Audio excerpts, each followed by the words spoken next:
Hey folks, thanks for joining me once again for yet another installment of Swill and Grog's Wonderful World of Beer here at Swill and Grog HQ in beautiful Toowoomba, Queensland, Australia. Now folks, we've reached the end of this Belgian Beer Month series. Hasn't garnered much interest, unfortunately, well, in the short term at least. I went to a lot of effort to do this particular one and a lot of expense. So the final beer we're looking at is La Chouffe Blonde, which comes in at 8% alcohol by volume, and it's in a lovely 500ml can. Now I procured this from Purvis Beer down in Melbourne. So yeah, I've never tried this one before. So I'm most eager to crack open this can and give it a go.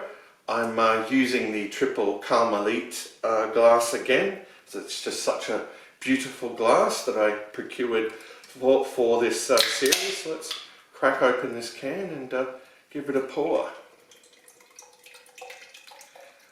Yeah, I recently saw there's a La Chouffe Cherry as well. Would have liked to have procured that, but yeah, I'm not investing any more money in this series, I'm afraid. Yeah, this will be the last review, yeah, for Belgian Beer Month. Okay, so let's get a look at the appearance of this. Well, yeah, it's quite a hazy, dark, golden colour. Yeah, almost on the amber spectrum. And about a finger of bright white head. It's got a lovely aroma, a lovely sort of, how would you describe it? Like almost like floral, like aroma. Smells very enticing, and well, they spared no expense when it came to the artwork on this 500ml can either. Yeah, it looks awesome with that gnome on a unicycle. Alright, so we've talked about the appearance and we've talked about the aromas, so yeah, let's give this one a go. Cheers to you all.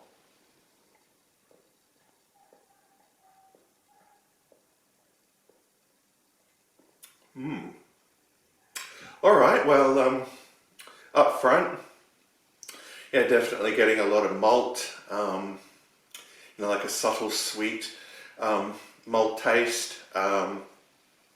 No real bitterness to speak of, but it's got a lot of real subtle sort of fruity notes to it. Yeah, I'm not sure what hops they use, but yeah, it definitely has a very interesting flavour. Yeah, but very palatable. Yeah, the drinkability of this yeah, is astronomically high, but certainly at 8% ABV, it's not something you could session, but yeah, there's no real alcohol presence detectable with this one. Yeah, you could be fooled into thinking it was, you know, only between 5 and 6%.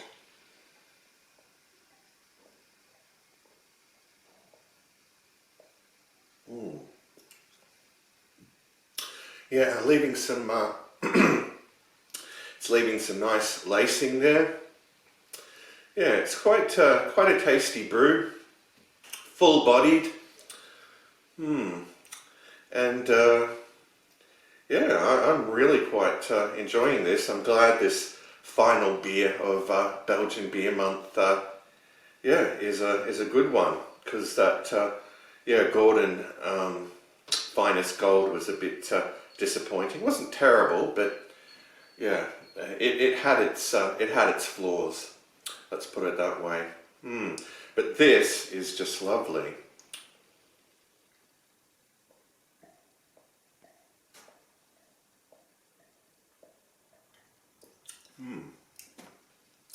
Actually, I'm picking up sort of a bit of citrus in it as well, in fact, yeah.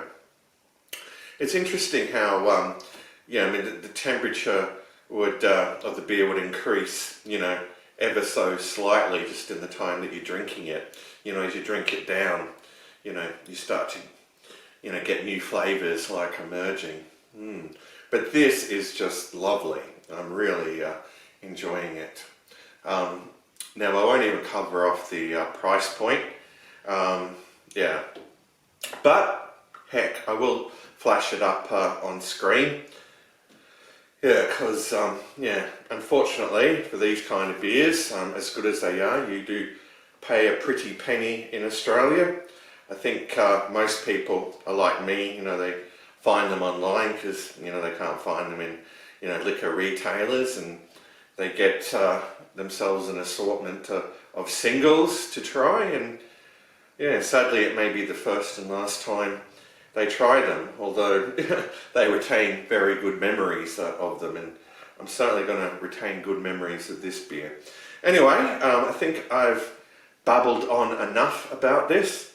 It's time to have one final gulp and give it a score out of 10.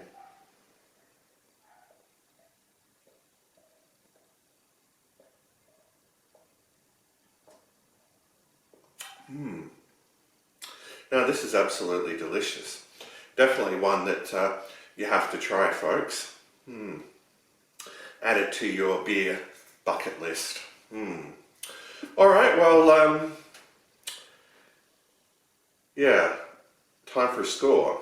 I'd probably give this one a 9.5 out of 10. So, yeah, definitely well worth checking out. Anyway, that's it for me. And it's the end of Belgian Beer Month, unfortunately.